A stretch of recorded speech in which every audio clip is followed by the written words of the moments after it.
A todos, muchas gracias por acompañarnos el día de hoy. Vamos a hablar de un tema que, por supuesto, es de suma importancia, no solamente para enfermedades como la artrosis, sino en términos generales, de hecho, para todas las enfermedades, para todas las patologías que son de origen articular. ¿Cómo lograr que ese cartílago tenga su composición natural, su integridad, su estructura en un mantenimiento adecuado? Se va a ser el tema que vamos a tratar a lo largo de esta presentación y como siempre al final nos dejan las preguntas a través de la plataforma y responderemos varias de ellas, si no es posible todas. Muchas gracias nuevamente por acompañarnos dentro de esta serie de presentaciones que hacemos cada 2 semanas más o menos.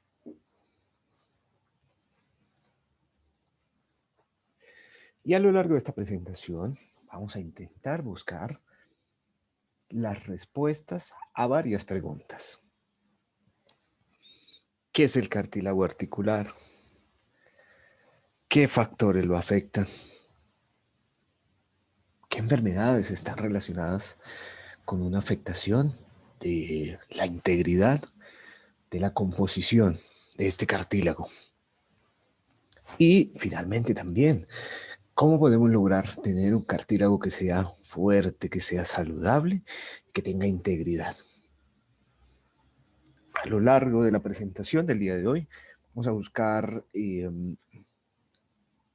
tener las respuestas para estas preguntas y seguramente para muchas más. Y debemos comenzar primero explicando qué es el cartílago, cómo funciona, para qué sirve, cómo está compuesto. Que eso obviamente nos va a permitir también la posibilidad de entender y aproximarnos a saber cómo podemos tener entonces un cartílago íntegro, un cartílago saludable, un cartílago que sea funcional para nuestro cuerpo.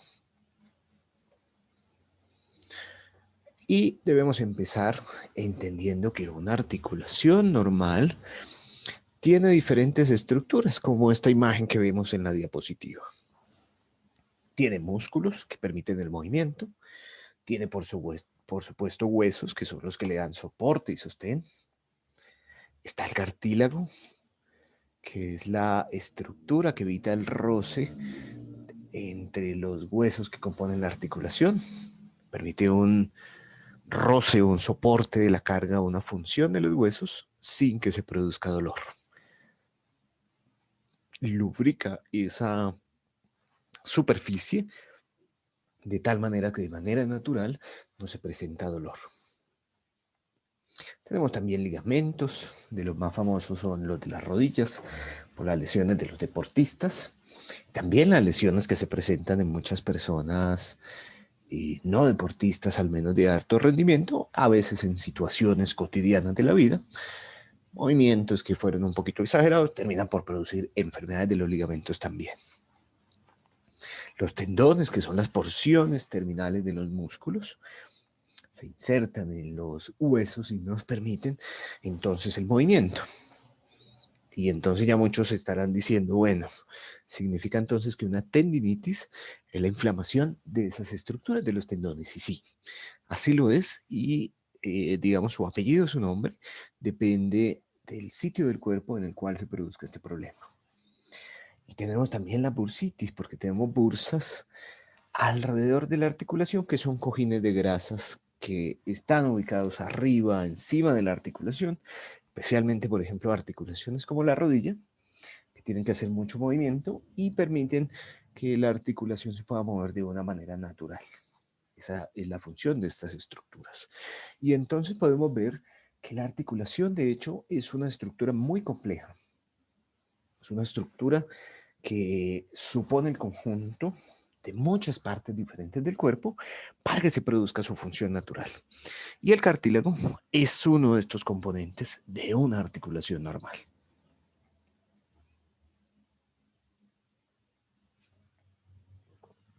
Y ese pedazo, ese cartílago, aquí mostramos una imagen, por ejemplo, de la rodilla, es una estructura entonces que recubre la superficie de los huesos, de tal manera que cada vez que nos movemos no exista una fricción tan alta entre estas dos superficies.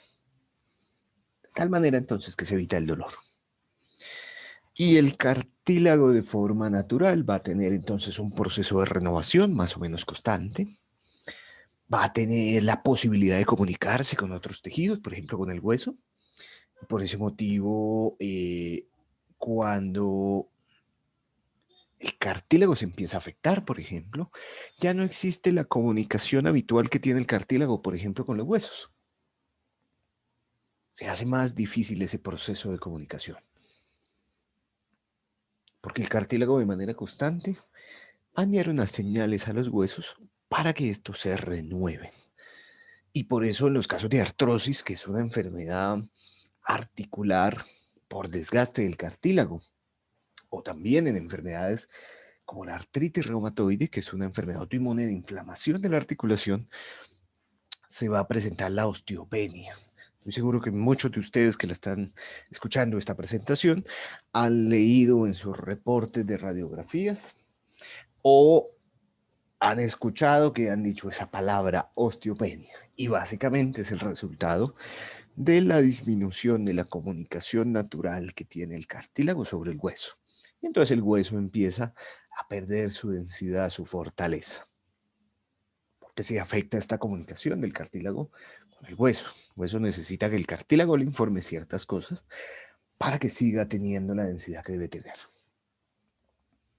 El cartílago normal, al cumplir su función, pues va a permitir movimientos sin dolor, va a permitir el soporte de las cargas sin dolor y va a permitir que hagamos no solamente ejercicio, sino todas nuestras actividades cotidianas de forma natural. Va a permitir el movimiento, que es su principal función en términos generales. Y también este cartílago, digamos que tiene una composición bastante compleja, sobre todo muchísima agua, al menos el 75% del cartílago está compuesto de agua, que es el que permite formar ese amortiguador natural que tenemos. Tiene también colágeno, tiene también glucosaminoglicanos. Esas dos palabras, de hecho, le sonarán en este momento bastante conocidas, porque dos tratamientos que habitualmente las personas utilizan, indicados por diferentes médicos, pues indican entonces la suplencia de colágeno al cuerpo y también de glucosamina, que hacen parte de los componentes naturales del cartílago articular. Y también tenemos dentro de ese cartílago los condrocitos, que son células del cuerpo especializadas en la formación de cartílago articular. Esa es su función principal. Ellos forman este colágeno, ellos van a formar entonces estos glucosaminoglicanos, que son proteínas también que están dentro del cartílago. Ellos van a formar también el ácido hialurónico que tenemos dentro de la articulación. Es decir, estos condrocitos, estas células, son la fábrica de cartílago del cuerpo. Son las células que se encargan día a día de renovarlo. Y sí que les toca difícil a ellas, porque el cartílago, para poder cumplir su función, requiere que sea un tejido sin vasos sanguíneos. La sangre no entra de forma directa a este tejido, sino que los nutrientes, el agua, cada uno de los componentes que necesita esta fábrica de cartílago para funcionar, atraviesa por un proceso de difusión, es decir, de un traspaso de un sitio de mayor concentración a uno de menor concentración, de forma lenta y progresiva desde el hueso hasta el cartílago. Se demora, por supuesto, este proceso un poco.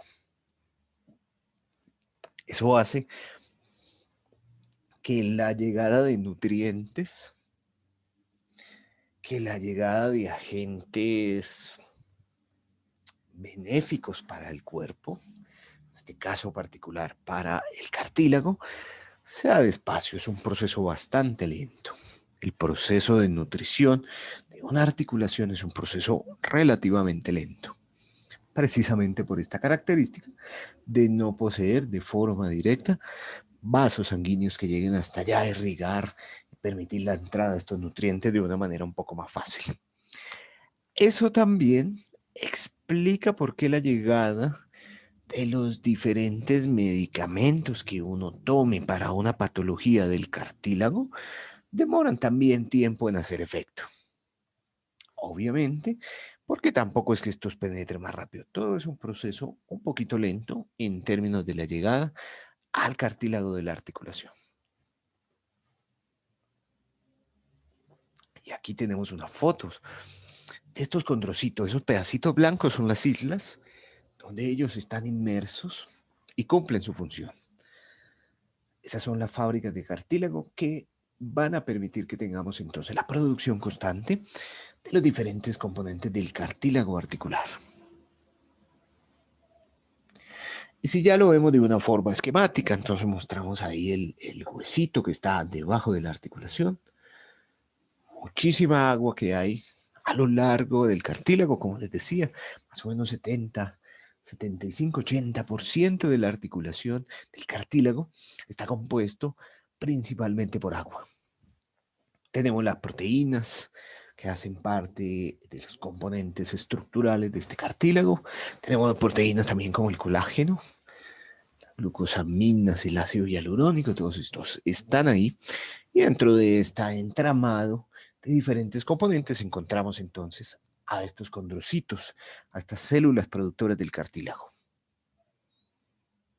Estas células que nos van a permitir entonces la producción de todos y cada uno de estos componentes que necesitamos. Y ya sabremos entonces que si empezamos a perder de una manera progresiva este número de condrocitos, este número de fábricas de cartílago, pues vamos entonces de manera progresiva también a perder la calidad y la cantidad del cartílago de la articulación. Esto precisamente es lo que ocurre en las patologías articulares que se presentan con desgaste de la articulación, como la artrosis, por ejemplo, o como la artritis reumatoide. Incluso también como la artritis gotosa o la gota en el tiempo, con un proceso inflamatorio crónico, con un proceso degenerativo sobre toda la estructura. Al final entonces vamos a tener menos cartílago, es decir, un cartílago de menos tamaño, y también un cartílago de menos calidad. Entonces es un cartílago que, como hemos perdido estas fábricas que la producen, van a terminar por tener menos agua, menos proteína, menos colágeno, incluso menos de las azúcares que habitualmente debe tener como parte de su composición este tejido. Son enfermedades entonces, por supuesto, mucho más complejas de lo que habitualmente uno pudiera pensar que son.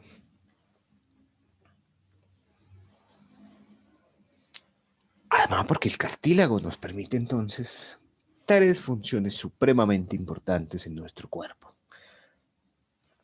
El movimiento sin dolor, el soporte de cargas, sin dolor, por supuesto, también, cuando está bien, y la unión entre varias partes del cuerpo. Y mostramos en esta imagen diferentes tipos de articulaciones que tenemos en nuestro cuerpo, con unos ejemplos, unos esquemas que nos permiten entender un poquito mejor cómo funcionan. De acuerdo a la función que debe cumplir una parte específica del cuerpo, pues tendremos entonces también un tipo diferente de articulación. Y eso hará, por supuesto, también que tengamos entonces una forma distinta de presentación del dolor y que hayan sitios del cuerpo en los cuales estas articulaciones, este cartílago, se enferme un poco más. Las articulaciones de mayor movimiento, por ejemplo, como las de los hombros, que tienen todos los arcos de movimiento, como las caderas, que también lo tienen, y como las rodillas, que tienen mucha función de soporte, mucha función incluso también de movimiento, porque están encargadas de una forma muy importante en términos de lograrla caminar, por ejemplo, de trotar, de hacer distintos traslados del cuerpo a lo largo del mundo en el cual nos desarrollamos, hará que se desgasten un poquito más rápido, porque tienen una mayor carga articular.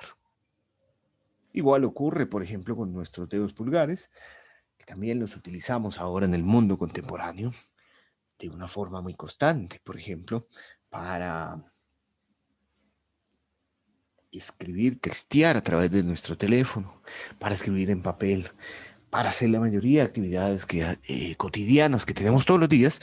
Finalmente vamos a terminar por utilizar de una forma constante, más o menos, este tipo de articulaciones, y eso hace entonces que tengan una mayor carga, que se afectan de una manera más significativa, más frecuente, más intensa.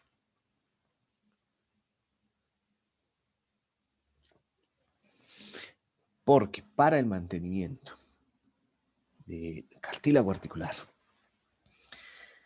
e incluso para explicar las patologías, las enfermedades que aparecen en el cartílago articular, vamos a tener varios factores. La nutrición, por ejemplo, la función de los músculos y de los huesos.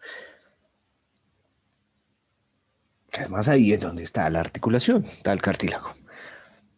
El crecimiento que tengamos, crecimiento de la masa muscular, en el caso de los niños el crecimiento de su longitud, las posturas que tengamos, el soporte de cargas de fuerzas que imprimamos sobre una articulación también va a afectar bastante importantemente el funcionamiento natural del cartílago, por supuesto. Entre mayor sea la carga que le imprimamos, pues también entonces tendremos un cartílago articular que va a estar sometido a mucho más estrés, a muchos más factores negativos que pudieran eventualmente afectar su funcionamiento. Y dentro de las enfermedades posibles, que son varias, que afecten al cartílago articular, pues tendremos entonces la más frecuente, que es la artrosis, que es el desgaste de ese cartílago, pero también está la artritis, como la imagen que presentamos en esta diapositiva. Es una imagen típica de una artritis reumatoide, en la cual entonces ese cartílago está inflamado. Y como ya lo vimos en charlas pasadas, pues ese proceso de inflamación crónica que va a tener el cartílago va a terminar por producir su degeneración. Es decir, la persona que tiene artrosis, la persona que tiene artritis, van a terminar por cohabitar con los dos problemas. Se inflama el cartílago, se desgasta el cartílago. En la medida en la cual se controle mejor el proceso inflamatorio, pues también habrá entonces un mejor control de este proceso degenerativo. Tenemos también las tendinitis que van a afectar y producir una carga sobre el cartílago articular. Tenemos la bursitis, sobre estas bolsas de grasa, estas bolsas lubricantes que se encuentran arriba y abajo de la articulación. Entonces se pueden inflamar eventualmente por un exceso de movimiento. En el caso de las rodillas particularmente, tenemos las enfermedades de los meniscos. Las escuchamos más cuando algún deportista famoso se lesiona, pero pueden hacer parte incluso muchas veces en todos aquellos que no somos deportistas de alto rendimiento de una manera relativamente silenciosa. Uno pudo en algún momento haber intentado hacer algún tipo de ejercicio que haya producido una ruptura, una fractura parcial o completa de los meniscos de nuestras rodillas sin que dé síntomas. Y entonces no se da cuenta uno y ese tipo de lesiones sobre los meniscos van a terminar por producir un desgaste prematuro del cartílago de la articulación. Es decir, al final van a terminar por producir una artrosis prematura. Caso similar de lo que ocurre cuando rompemos ligamentos. Y en este caso, digamos que dentro de esa categoría entran dos condiciones relativamente frecuentes. Por un lado, la ruptura de los ligamentos de las rodillas. Nuevamente, uno lo escucha más frecuentemente en deportistas de alto rendimiento, principalmente en futbolistas. Es una lesión muy común en las personas que practican el fútbol, bien sea de forma constante, es decir, como profesión, los futbolistas profesionales, pero también uno puede estar en la casa y ir con los amigos y las amigas a jugar un partido de microfútbol, de fútbol, y hacer una ruptura de ligamentos. Y nuevamente tienen el inconveniente, así como pasaba con los meniscos, que puede que uno se dé cuenta porque la rodilla se dobló de tamaño de la inflamada que estaba, o sencillamente, de hecho, pudiera pasar desapercibida, generar inestabilidad en la articulación y luego conducir al desarrollo de una artrosis prematura de la rodilla. Muchas personas con menos de 50 años o incluso entre los 50 y 60 años de vida han terminado por desarrollar una artrosis prematura de rodilla, sencillamente como consecuencia de este tipo de lesiones que van apareciendo a veces de una forma asintomática, sin molestias. No se da uno cuenta que la tuvo sencillamente porque no se inflamó la rodilla, no dolió mucho o eventualmente pudo haber molestado en unos pocos días, 1 o 2 días, y luego se mejoró el cuerpo. Eso va a producir entonces una enfermedad del cartílago de una manera prematura. Igual ocurre con el hombro. Entonces se puede romper un ligamento de los diferentes músculos que permiten el movimiento del hombro, y como es una articulación tan móvil, pues va a terminar por tener susceptibilidad a que se rompan ligamentos, tendones o músculos enteros en ese sitio. Y cuando se rompen, pues tendremos limitación de la función, tendremos también entonces una afectación de la función del cartílago de la articulación.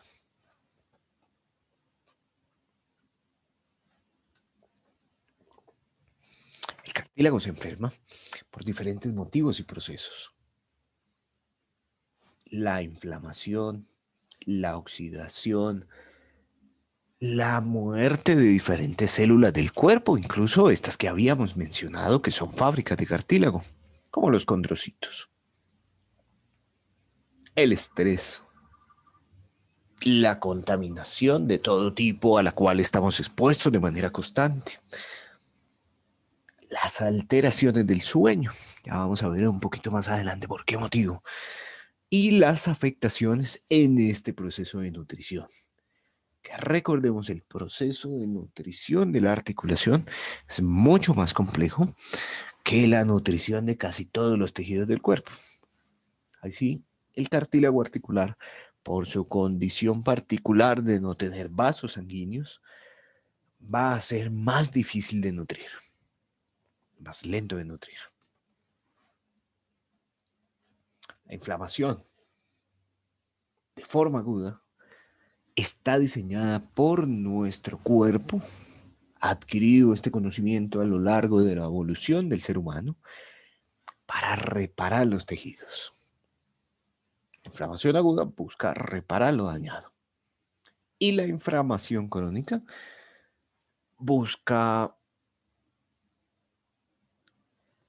perpetuar estos mecanismos reparativos en el cuerpo, pero al final no lo logra.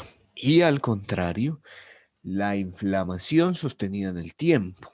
Y hablamos de crónica cuando tenemos más de 6 meses continuos con este proceso inflamatorio, va a producir daño de la estructura. Vamos a perder cartílago. Vamos a tener un envejecimiento prematuro de estas estructuras articulares del cartílago.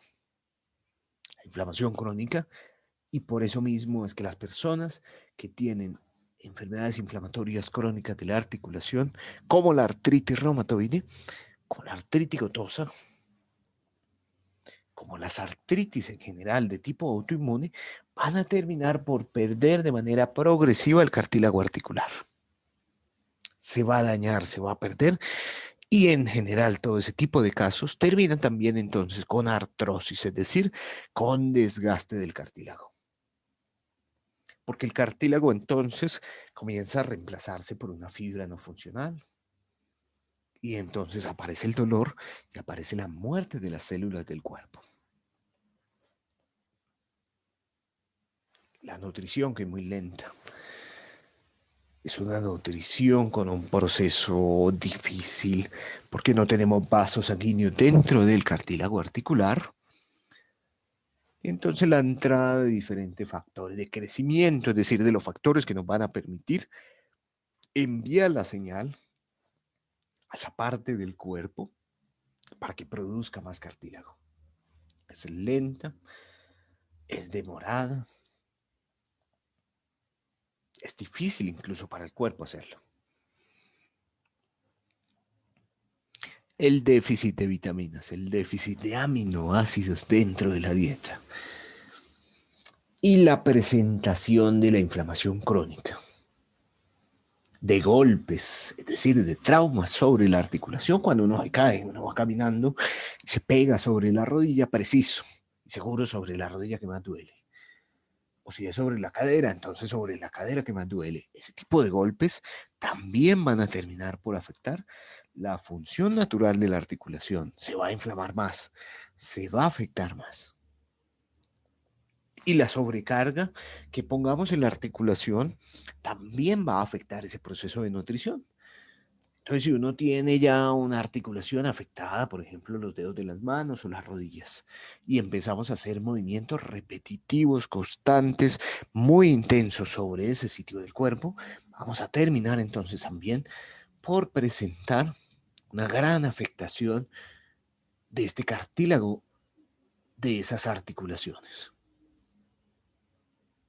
Si uno tiene artrosis de manos y empieza a realizar actividades que van a producir una sobrecarga repetitiva sobre la articulación por el movimiento constante, pues vamos a tener entonces también unos problemas relacionados con la nutrición de esas articulaciones.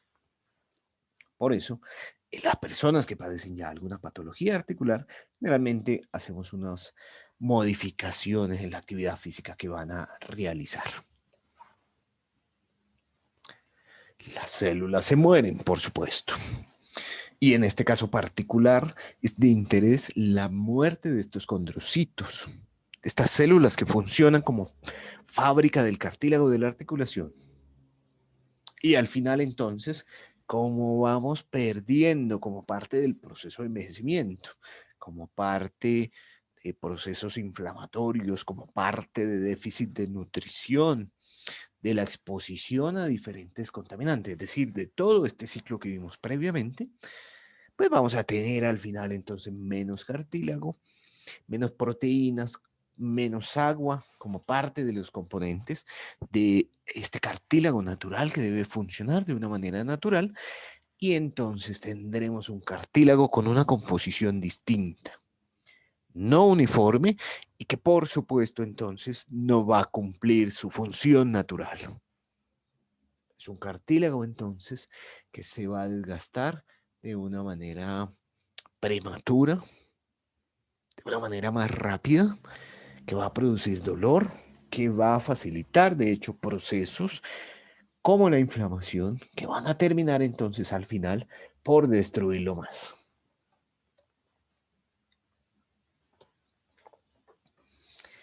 Y está también el fenómeno del estrés oxidativo,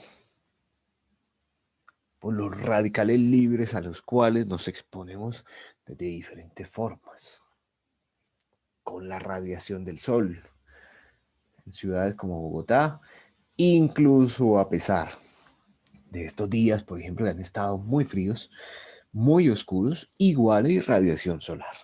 No hay que pensar que porque se vio oscuro, entonces no habrá sol que nos afecte, no, al contrario. La inflamación, los mismos procesos metabólicos naturales del cuerpo, el consumo de tabaco, la contaminación medioambiental, la exposición a radiación ionizante. Y esto es importante también mencionarlo, porque cuando nos hacemos una imagen diagnóstica como la radiografía, por ejemplo, nos exponemos a este tipo de radiación. Y ese es el motivo por el cual no, o sea, bueno, salvo que haya una condición médica particular que desee ser seguida, no estamos haciendo radiografías cada mes o cada 2 meses. Dejamos un tiempo para que el cuerpo se recupere de los efectos de este tipo de procedimientos médicos, de este tipo de exámenes diagnósticos. Que al final, este proceso oxidativo sobre el cuerpo va a producir que se mueran las fábricas de cartílago, que se alteren sus componentes y que esto se inflame. Entonces, al final, vamos a tener un círculo vicioso que se alimenta entre cada uno de los componentes del ciclo para hacer que la enfermedad sea mucho más intensa. Y a través del medio ambiente, a través de los alimentos que consumimos, a través de los hábitos que tenemos, incluso del mero proceso metabólico, es decir, del mero aprovechamiento de los alimentos que consumimos, vamos a producir ciertos agentes oxidantes, ciertos agentes tóxicos para el cuerpo, o van a entrar a nuestro cuerpo de tal manera que van a terminar por producir más inflamación, que ya vimos entonces que la inflamación va a afectar la producción de cartílago, va a producir más muerte de las células, va a afectar la capacidad de reparación del cuerpo, haciendo que cada vez sea menos eficiente, de hecho. Va a oxidar más nuestro organismo. Al final, la acumulación de estas toxinas, la acumulación de estos agentes derivados de procesos de contaminación desde fuera del cuerpo y desde adentro del cuerpo, van a afectar entonces la forma en la cual el cartílago se produce, se repara, se renueva. Van a producir entonces enfermedad del cartílago. Y el estrés, por supuesto, que es un agente de contaminación de una forma distinta, no como algo que necesariamente se respire o se coma, pero sí va a producir efectos negativos en el cuerpo. En términos generales, el estrés de forma aguda, de hecho, lo tenemos porque es bueno.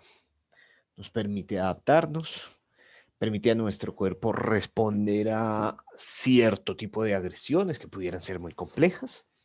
Por ejemplo, cuando uno se corta un dedo, hablamos desde cortaduras muy pequeñas hasta cortaduras muy grandes. Finalmente, este sistema de respuesta al estrés es el que permite mantener el flujo sanguíneo a los órganos vitales de tal manera que no ocurra algo que evite la vida.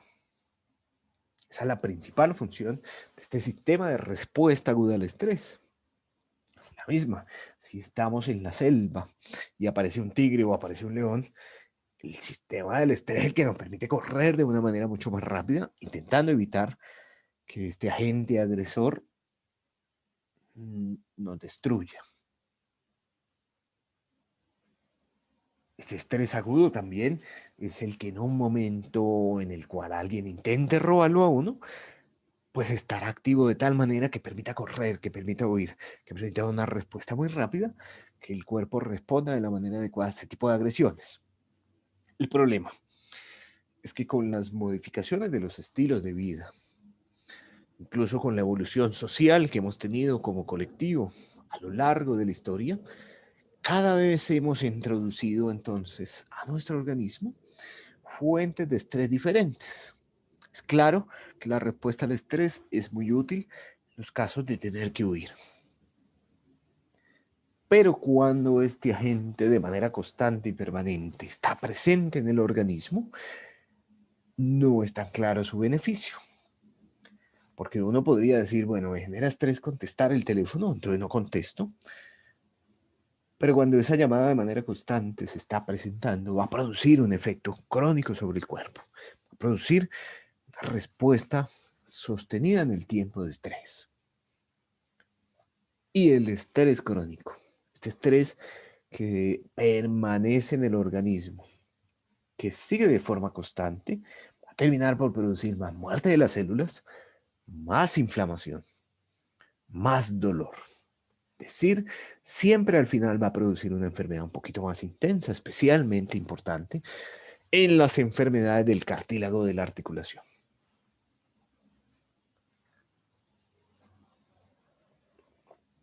El insomnio, principalmente, es decir, la pérdida crónica del sueño, va también a terminar por producir más inflamación, más oxidación de los tejidos, es decir, más deterioro de los mismos, más muerte celular, mayor pérdida funcional.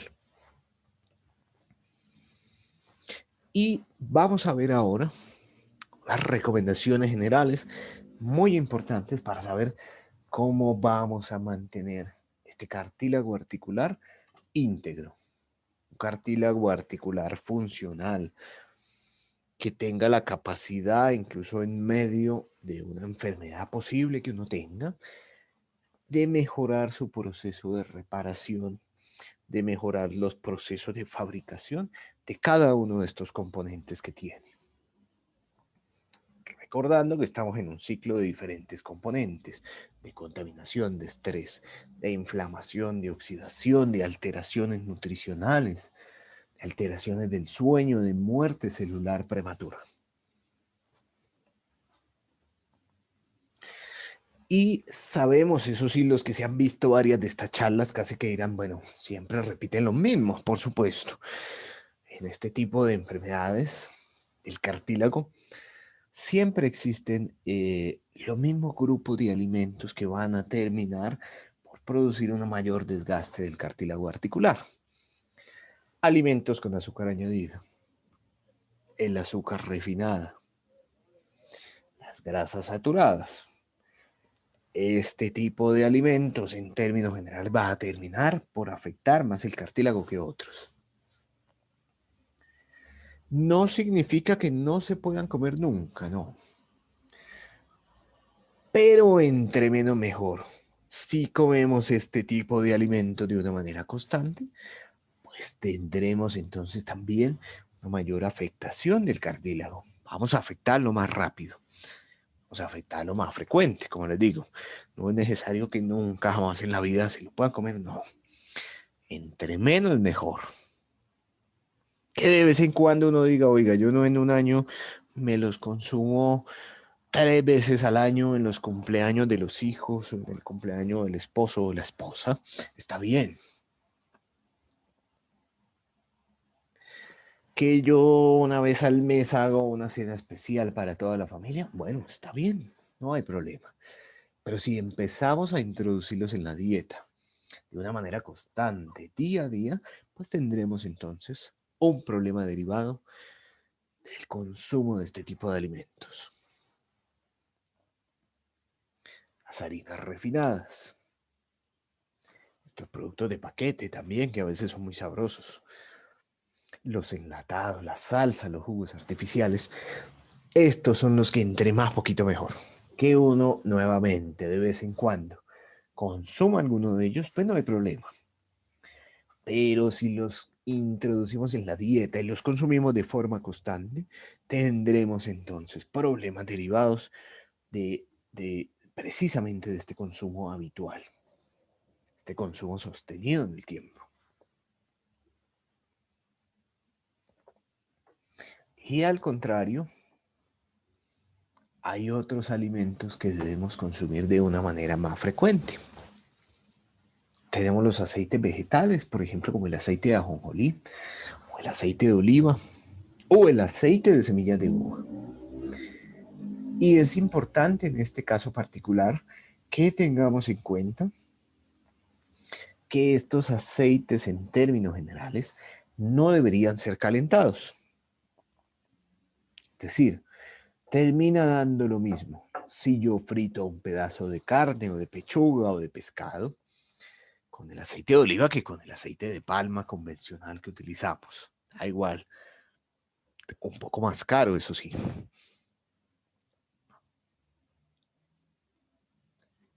Cuando sometemos a temperaturas muy altas este tipo de aceites vegetales, vamos a terminar por producir los agentes oxidantes habituales que están en cualquier aceite. De hecho, por eso es mejor la comida que no es frita, sino más bien cocinada al vapor, la comida que está sudada, que está horneada, a la comida que hacemos frita. Es más oxidante la comida frita que la no. Y si vamos a fritar, porque tampoco es que sea imposible que durante la vida entonces uno se coma un alimento frito, si la vamos a fritar, pues da lo mismo usar cualquier tipo de aceite. No importa que sea de palma, no importa que sea de ajonjolí, de oliva, de semillas de uva. Estos aceites vegetales están de hecho pensados, como el ajonjolí, el de oliva, el de semilla de uva, para utilizarlos de forma directa sobre el alimento sin calentar. Es ahí cuando logramos los efectos positivos de este tipo de aceites. Igual ocurre de una manera similar con los frutos secos, como las almendras, las nueces, el maní, los marañones, las avellanas, los pitachos. Hay que consumirlos sin aditivos. De nada sirve consumir, por ejemplo, maní con una gran capa, con una gran cubierta de azúcar. Entonces vamos a terminar por producir un efecto negativo sobre el cuerpo. Hay que consumirlos principalmente sin aditivos, sin azúcar, sin sal. Los cereales integrales. Y aquí, por ejemplo, en ese campo entra el arroz, que hay que tener en cuenta que hablamos del arroz integral. No es el arroz blanco habitual, sino el arroz que ha tenido todavía un proceso de producción un poquito menos intenso que el blanco que consumimos de forma más frecuente. Incluso tiene un color distinto, tiene más fibra en su composición, la quinoa, la avena. El consumo de estos cereales integrales es bastante útil. No estamos hablando de los cereales tampoco de caja ni de paquete, que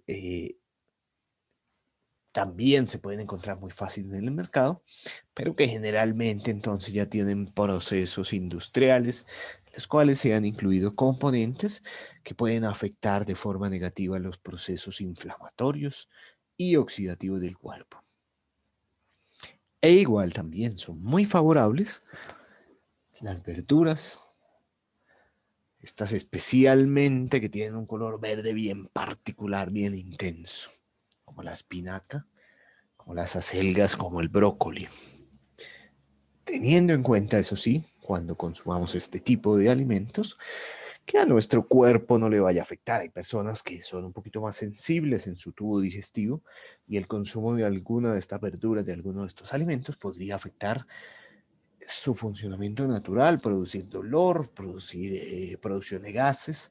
Entonces, digamos que uno con el tiempo aprende de su mismo cuerpo cuáles alimentos son un poquito más negativos, cuáles otros no tanto.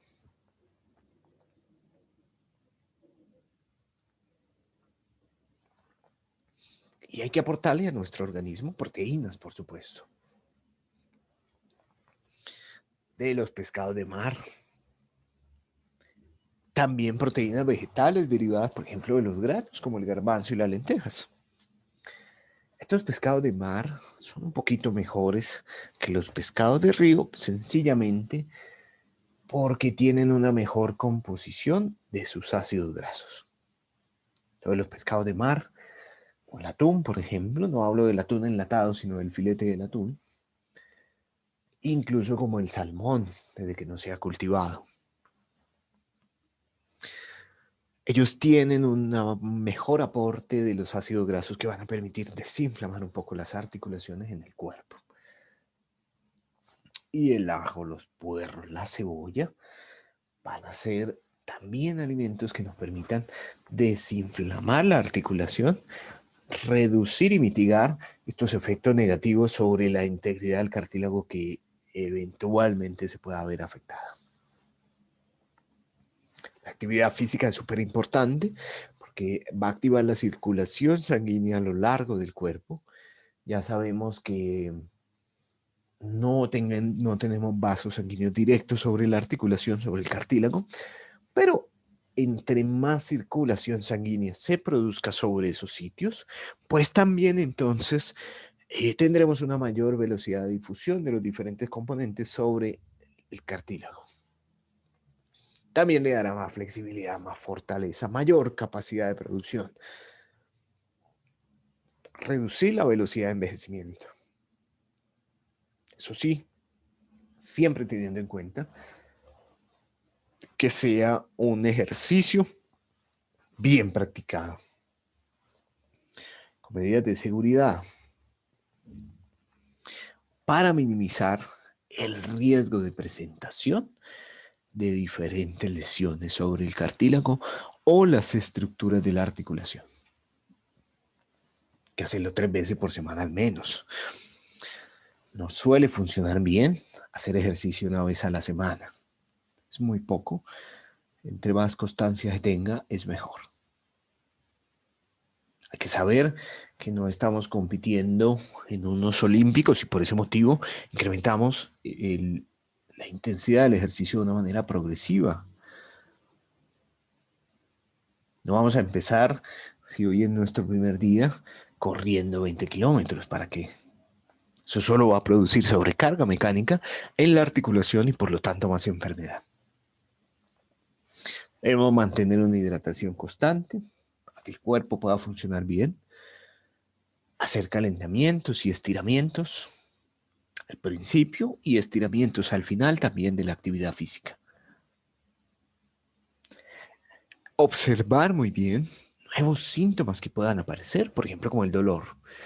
Si hay un dolor nuevo que aparece como consecuencia de la actividad física, es mejor suspenderla y posteriormente entonces reiniciarla si es posible. Pero ante la aparición de un dolor nuevo, es mejor suspenderla porque es posible que tengamos algún tipo de lesión.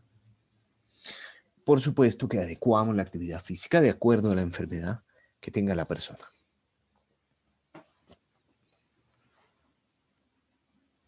Para mejorar nuestra calidad de sueño, específicamente en personas que tienen problemas para dormir. Hay que reducir el consumo de cafeína en la noche.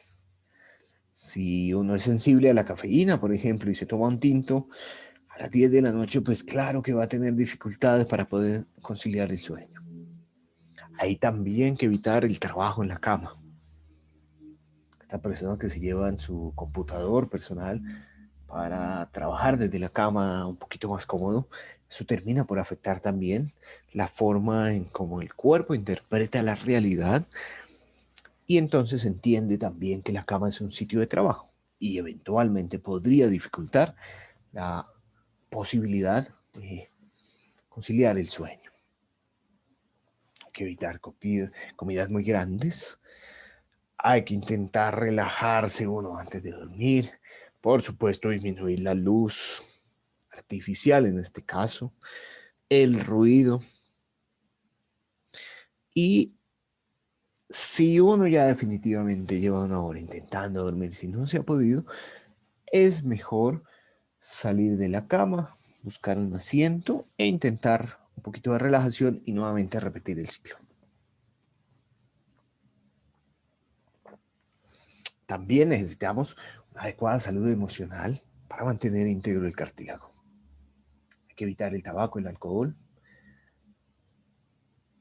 Hay que tener una actividad física bien pensada, pero bien hecha. Va a favorecer bastante, de hecho, la función de conservación del cartílago normal. Una alimentación adecuada. Y, por supuesto, hay que tener unas técnicas de autocontrol. En términos de los pensamientos, para el manejo del estrés, por ejemplo. En términos del manejo de los hábitos, para evitar los hábitos negativos. Buscar actividades relajantes, escuchar música, leer, masajes en el cuerpo que les puede hacer la pareja, por ejemplo. Ocupar el tiempo, jugar, contemplar el mundo y por supuesto agradecer. Todos estos hacen parte de las intervenciones naturales e incluso también hacen parte de lo que deberíamos tener como hábito para tener una salud emocional adecuada. Ocupemos el tiempo. Hagamos actividades relajantes. Juguemos. Contemplemos el mundo en el que estamos y agradezcamos lo que tenemos. Esto va a hacer que tengamos, por supuesto, una salud emocional bastante buena. Y hay que desintoxicar el cuerpo. Eliminar las toxinas, mitigar su impacto en el cuerpo. Este particularmente es un producto de la abeja que combina varios de los diferentes productos. Solimos tomar 10 centímetros cúbicos, que viene siendo más o menos como una cucharada, cada mañana durante 10 días. Y es frecuente que pregunten cada cuánto hay que hacerlo. Y en términos generales, uno puede hacer este proceso una o dos veces al año, si uno sospecha que se está exponiendo mucho a agentes contaminantes, y si no, una vez cada 2 años. Entonces, si estamos muy expuestos a agentes contaminantes, deberíamos hacerlo al menos una vez al año o dos veces al año, puede ser al principio y al final. Y si no estamos tan expuestos a este tipo de agentes contaminantes, oxidantes, inflamatorios, podemos hacerlo entonces una vez cada 2 años y está perfecto. Para el control de la oxidación, es decir, para controlar los radicales libres que ingresan al cuerpo por diferente vía y para favorecer el funcionamiento metabólico de las células del cuerpo, utilizamos estos dos productos. La miel de café. No es que tenga granos de café metido dentro de ella, no. Es que es una miel que ha sido cultivada en sitios en los cuales la principal fuente de alimento de las abejas son los cultivos de café. Y eso hace que tenga unas características bien diferentes a las mieles habituales de otro tipo de cosechas. Son mieles muy útiles para el control de los procesos de oxidación del cuerpo.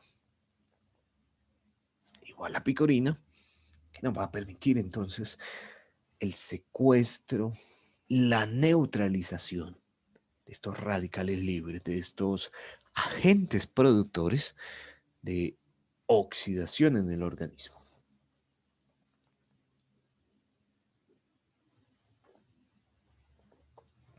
Vimos ya que el proceso de nutrición de las articulaciones es complejo. Ese cartílago no se nutre tan fácil como otros tejidos del cuerpo. Este producto, el Polenfor, va a permitir favorecer la difusión de los nutrientes a lo largo del cartílago y va a aportar también componentes necesarios para que logremos esta función. Para el control de la inflamación, para reducir los medicamentos antiinflamatorios que eventualmente podamos consumir. Empleamos las gotas con veneno de abejas, la crema con veneno de abejas. Estos son productos que nos van a favorecer ese control, esa regulación del proceso inflamatorio en el cuerpo.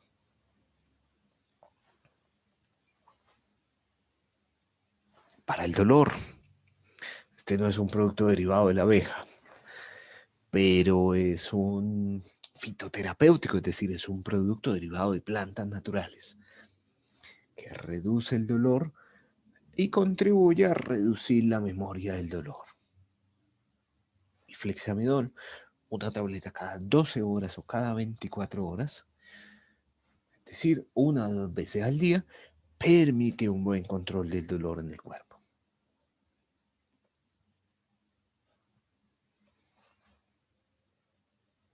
Para evitar la muerte de estas fábricas de cartílago, de estas células que se van a encargar de la producción de todo ese tejido, de todo ese entramado que ya vimos que hace parte del cartílago de la articulación. La melitónica, que contiene jalea real, media cucharada cada día. En casos severos es posible que uno utilice una cucharada cada día. En términos generales, esta es una buena dosis para reducir la muerte de estas fábricas productoras del cartílago en la articulación.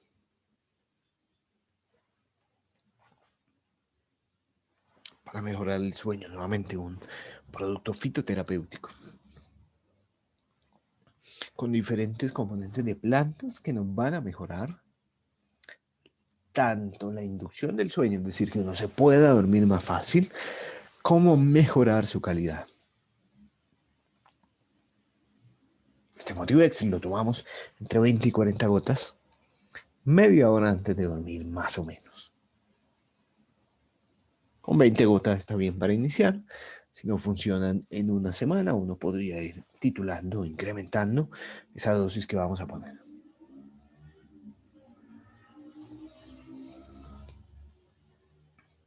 Voy a dejarles 30 segunditos este resumen de los productos, su función, la forma de consumo que hemos recomendado a lo largo de esta charla.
Para los asistentes el día de hoy, en Colombia, 50% de descuento en los productos hasta el 9 de abril. O escriben a través de WhatsApp. Muchos de ustedes seguramente ya lo tienen. El que no lo tenga, bueno, lo puede guardar ahí en la memoria de su teléfono. Nos pueden escribir y no hay problema. También recordarles que tenemos nuestro servicio de teleconsulta gratuita. También nos pueden escribir a través del mismo número de WhatsApp. Con mucho gusto haremos la agendación de esta cita. Esto principalmente pues en condiciones de la pandemia en la que estamos, o también cuando uno vive muy lejos del sitio de atención. Bastante útil, permite evaluar el caso de una manera adecuada, permite recolectar cierta información que necesitamos para diseñar el mejor esquema de manejo posible. Invitadísimos también, por supuesto, a nuestra próxima charla, el 10 de abril, a las 10 de la mañana. ¿Cómo evitar que la enfermedad siga avanzando? Es decir, vamos a hablar de unas 3 a 5 enfermedades muy frecuentes. ¿Cómo lograr detener ese avance degenerativo? A través del uso de alternativas naturales, de alternativas de los productos de la abeja. Vamos a integrar esto de tal manera que logremos aprender qué hay que hacer para evitar que la mayoría de enfermedades, sobre todo las enfermedades crónicas y degenerativas, no sigan avanzando en el tiempo. Eso es lo que vamos a buscar a través de esta presentación. Muchas gracias a todos. Vamos a responder las preguntas que tengamos en este momento. Si queda alguna pregunta posterior, con mucho gusto nos pueden escribir a nuestro WhatsApp. 321-17-7424. Y pues estaremos atentos a responder todas y cada una de las preguntas que tengan. Muchas gracias nuevamente por habernos acompañado y esperamos que hagan parte de la próxima charla en más o menos 2 semanas para hablar de cómo evitar el avance degenerativo de su enfermedad.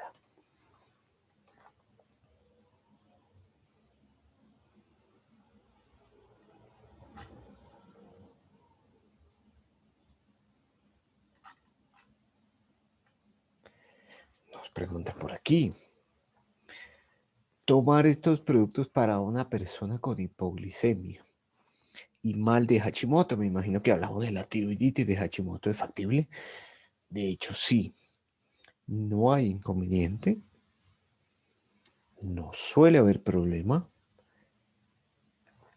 En términos generales, la presentación de la hipoglicemia, de hecho, no va a presentar ningún tipo de riesgo con el consumo de productos derivados de la abeja. Al contrario, va a funcionar mejor en términos de su regulación. Y eso va de la mano con la pregunta siguiente que nos hacen, si podemos o no consumir este tipo de productos de la abeja en personas que tengan diabetes. Y claro que podemos consumirla, no va a generar una afectación negativa sobre el cuerpo, el consumo de productos de la abeja de una manera constante, regular, al contrario, va a ayudar a que nuestro cuerpo responda mejor, a que tenga una mejor producción de insulina, a evitar la velocidad de avance también de la diabetes. Esos son productos bastante buenos que van a permitir entonces mejorar los resultados finales derivados del uso de los productos de la abeja y los resultados finales también de esta enfermedad que se padece.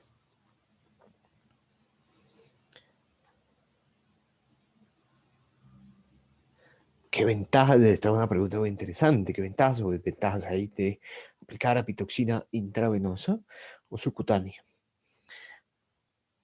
Depende. Y finalmente, deriva del tipo de enfermedad que vamos a tratar, del objetivo terapéutico que estamos buscando, de la sensibilidad o no que tenga la persona en el momento de la aplicación. A veces hay personas en las cuales la aplicación subcutánea, y yo me meto dentro de ello, yo soy un poquito cobarde, entonces cuando le van a aplicar a personas que uno es un poquito más asustado, cuando nos van a poner una inyección, pues es mejor en ese caso, por ejemplo, la aplicación intravenosa. Pero también depende de la enfermedad, el objetivo terapéutico nuevamente que estemos buscando. A veces incluso terminamos combinando las dos. Tengo muchos pacientes a los cuales aplicamos intravenosa, aplicamos subcutánea, mandamos unas cositas de tomar, todo a la vez. Solemos utilizar las dos cosas al tiempo, a veces es necesario para el tratamiento de algunas enfermedades. Al final, buscamos tener el mejor efecto terapéutico posible en el cuerpo. Eso es lo más importante al final. Lograr que la persona tenga el control de su enfermedad.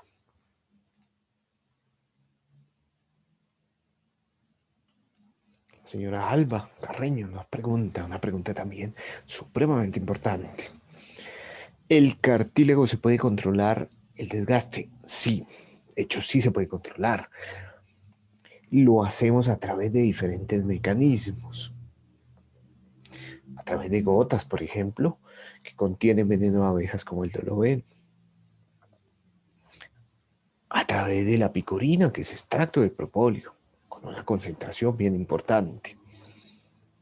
A través del consumo de la miel con calidad real. También a través de la aplicación terapéutica del veneno de la abeja que la hacemos en el consultorio, en su caso particular. Entonces sí, buscamos evitar ese desgaste progresivo que ocurre sobre el cartílago de la articulación.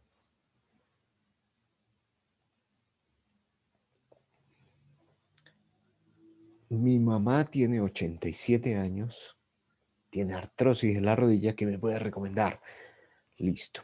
En este tipo de casos, digamos, es importante de todas maneras determinar si buscamos más reducción de dolor o más evitar el avance degenerativo de la enfermedad.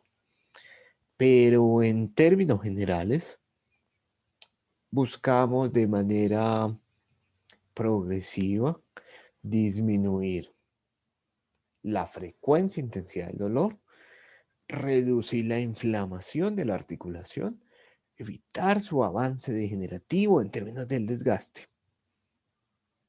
Productos como el Doloven, productos como el melitoxi, que va a desintoxicar la melitónica, el flexamidol, permiten un manejo más o menos integral en términos generales de este tipo de patología.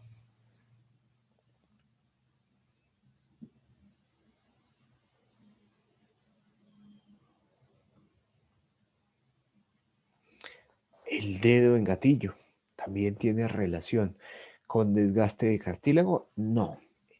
Decir, si tuviéramos un dedo en gatillo sostenido en el tiempo, es posible que eventualmente pueda generar desgaste de cartílago, pero no son enfermedades íntimamente relacionadas. En términos generales, no están relacionadas así como de una forma tan intensa. Digamos que también uno podría tener desgaste de cartílago y dedo en gatillo. Eso podría ocurrir. ¿Por cuánto tiempo se debe tomar la picorina y el polenfor? Bueno, podemos tomarlo en términos generales, más o menos al año, unos 3 a 4 meses del año. Descansamos en ciertos periodos, podemos espaciarlo, entonces digamos que uno lo toma al principio del año, deja un descanso, luego a la mitad y luego al final. Podemos tomarlo de esa forma.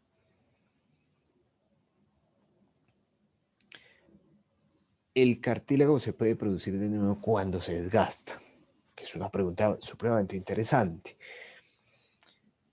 Si la fábrica de cartílago, es decir, si estas células, si estos condrocitos aún no se han muerto del todo, claro que se puede producir.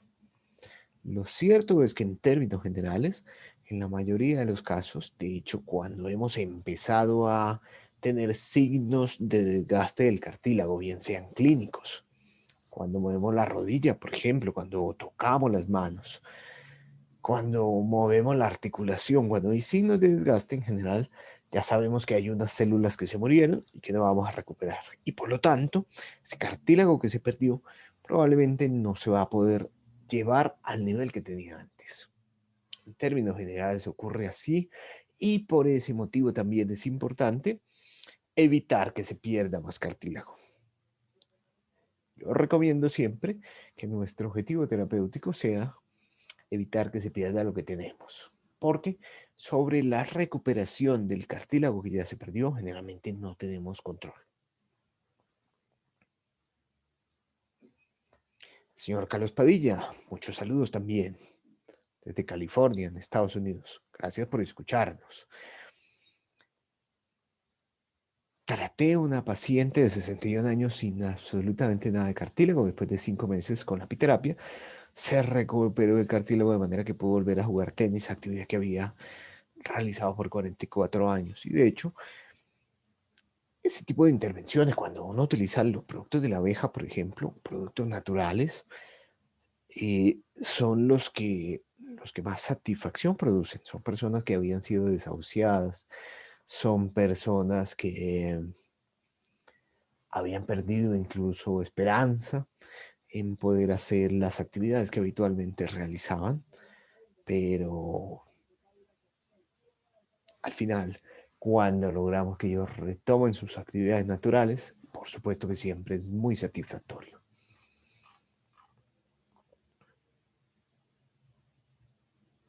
Braulio nos dice que está esperando hasta las 12 p.m. hora de Venezuela. Cuando vení ya estaban terminando. Bueno, Braulio siempre dentro de los posts, ponemos ahí las diferentes horas, pues porque nos sigue no solamente gente de Colombia, sino de distintos países de Latinoamérica, incluso de Europa. Entonces, pues, a veces la conversión de los tiempos es difícil.